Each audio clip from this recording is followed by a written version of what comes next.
My name is Nick Barton, and tonight I will be speaking about donating blood. According to the American Red Cross, every 2 seconds somebody in the United States needs blood. More than 41 blood donations are needed every day. By the end of the week, that's almost the population of the city. According to Community Blood Center, only 37% of our country's population is actually eligible to give blood. Of that 30%, 37%, only 10% actually don't. Blood is something we all have. It is a similarity that we all share. Another similarity we share is not knowing when we or one of our loved ones is going to need blood. I challenge you to find out what type of blood you are, and if you are eligible to donate. And from there, I would like you to understand the benefits of donating and consider donating, and on an annual basis. Blood and the shortage of blood is a problem. Besides those who actually need more blood, blood is needed by those in the community who are sick or injured. According to the American Red Cross, some of the patients that need blood are cancer patients, trauma patients, sickle cell patients, burn patients, and patients with chronic disease.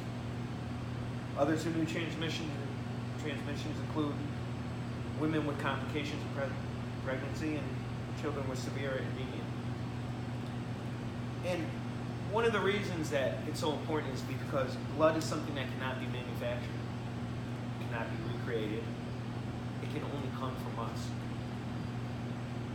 Referencing the before mentioned stats, there's a shortage of blood. According to the Community Blood Center, roughly 1 in 7 people who enter a hospital need blood. Now, you've all been to the hospital before. Imagine walking into the emergency room packed, and 1 of every 7 people there need blood.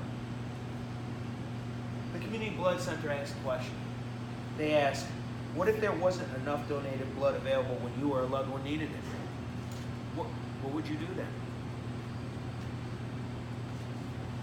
Speaking with friends and family, I've concluded that the problem lies somewhere in between not knowing there's a problem in not knowing how easy it is to donate. It literally only takes an hour of your life, a life a year, to save yourself in the future, or save a friend or family member. I mean, that sounds good to me. Blood donation, it's really a community responsibility. 1 unit of blood can go so far. There are 4 ways it can help outside of a whole blood transfusion. The red blood cells can be used for trauma or surgical patients. The plasma, or the liquid part of the blood, can be used for patients with clotting problems. The platelets can be used for cancer and transplant patients. I really challenge you to determine if you're eligible to give blood.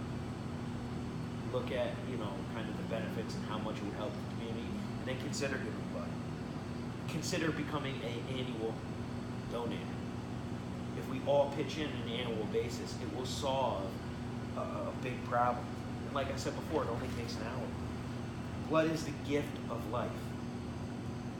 And again, I go back to that question of what if there wasn't enough blood available when you or a loved one needed it? It just keep that train of thought, and that's what can motivate you to really be able to do it. Again, there's no substitute for blood. So it is something that can only come from you. It can't be remade, it can't be recreated, it can only come from us.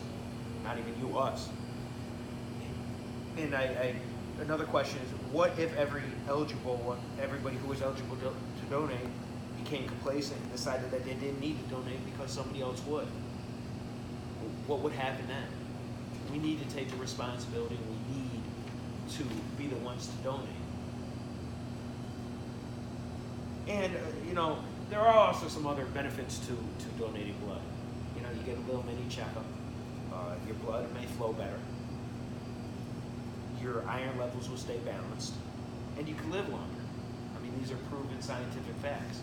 They're all, the benefits to yourself as opposed to, in addition to helping the community. Again, it is our responsibility, and I challenge everybody to, now understanding the benefits, to take on this responsibility and help your community, and help your fellow humans, and help your loved ones, and more or less help yourself. Understanding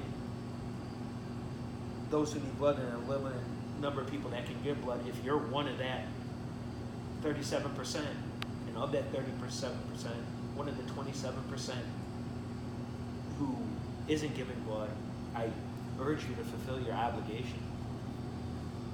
Think about yourself and your loved ones. And that should drive you to do it, drive you to consider it.